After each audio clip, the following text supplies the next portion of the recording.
বাংলাদেশে নির্বাচন ঘনিয়ে আসছে। আর বেশি দিন নয় নির্বাচনের বাকি। তবে এই নির্বাচনে গণভোটের হ্যাঁ ভোটের পক্ষে প্রচার প্রচারণা চালাচ্ছে বর্তমান সরকার।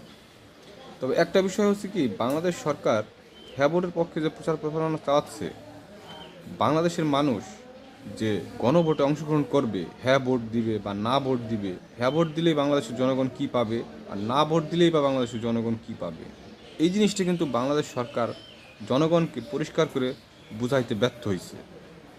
বাংলাদেশের মানুষ কিন্তু এখনও দ্বিধাদ্বন্দ্বের মধ্যে আছে যে তারা হ্যাঁ ভোট দিবে কিংবা না ভোট দিবে। এখন অনেকেই বলতেছে হ্যাঁ ভোট দিবে, অনেকেই বলতেছে না ভোট দিবে, বা অনেকেই প্রচারণা চালাচ্ছে হ্যাঁ ভোটের পক্ষে, আবার অনেকে চালাচ্ছে না ভোটের পক্ষে। এখন এই হ্যাঁ ভোট বা না ভোট যে যাই বলুক, জনগণ যে সিদ্ধান্ত নিবে যে আমি হ্যাঁ ভোট দিব বা আমি না ভোট দিব, আমি না ভোট দিলে দেশের কী লাভ বা আমার কী লাভ, বা হ্যাঁ ভোট দিলেই বা আমার কী লাভ, দেশের কী লাভ, এই জিনিসটা যখন মানুষ ক্লিয়ার থাকবে না, তখন কিন্তু মানুষ ভোট কেন্দ্রে যায় দ্বিধাদ্বন্দ্বে পড়ে যায়। সরকার কিন্তু ক্লিয়ারলি স্পষ্টভাবে এই জিনিসটা বোঝাইতে ব্যর্থ হয়েছে যে আসলে আপনারা হ্যাঁ ভোট দেন, তাহলে এই জিনিসগুলো পাবেন। তারা দুই তিনটা জিনিস উল্লেখ করছে যে এটা সংবিধানের পরিবর্তন আসবে, বা বিগত দিনে যে স্বৈরাচারী কায়দায় দেশ চালানো হইতো এটা চালানো হবে না।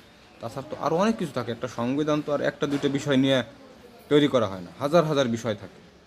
এই বিষয়গুলো কিন্তু সরকার বোঝাইতে ব্যর্থ হয়েছে, যে কারণে 2 দিন আগে বিবিসি থেকে একটা প্রতিবেদন এই বিষয়ে তারা সোশ্যাল মিডিয়ায় পোস্ট করছে।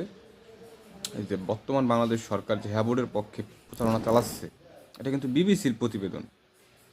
হ্যাঁ বোর্ডে যে প্রচারণা চালাচ্ছে এই বিষয়ে এখনও মানুষের মনে সংশয়, আসলে মানুষ কি করবে। সাধারণ জনগণ যারা মানে যারা পক্ষপাতিত্ব আছে, যেরকম সরকারের পক্ষের লোক বিপক্ষের লোক, তারা বিভিন্ন কথা বলতেছে, কিন্তু সাধারণ জনগণ কিন্তু দ্বিধাদ্বন্দ্বের মধ্যে আছে, আসলে তারা কি করবে।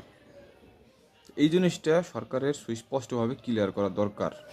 তা না হলে কিন্তু মানুষ ভোট কেন্দ্রে যাবে, কিন্তু আন্দাজে ভোট দিবে, পরবর্তীতে দেখবে আসলে উল্টো কিছু হয়ে গেছে। তো বিবিসি এই বিষয়টা মনে করে যে সরকারের এটা ক্লিয়ার করা উচিত, এটা আমিও মনে করি। আপনি কি মনে করেন? আমিও কিন্তু এখনও স্পষ্ট না যে আসলে হ্যাঁ ভোটের পক্ষে যদি মানুষ ভোট দেয়, ধরেন হ্যাঁ ভোট জয়যুক্ত হলো, তাহলে বাংলাদেশের মানুষের কী লাভ, বা না ভোট জয়যুক্ত হলো তাহলে বাংলাদেশের মানুষের কী লাভ, এই জিনিসটা কিন্তু স্পষ্টভাবে ক্লিয়ার করা উচিত ছিল। এখন সরকার জোরে সোরে হ্যাঁ ভোটের প্রচারণা চালাইতেছে, এটা ভালো কথা। হ্যাঁ ভোটে গেলে কি সরকারের লাভ না জনগণের লাভ, এটাও তো একটা বোঝার ব্যাপার আছে।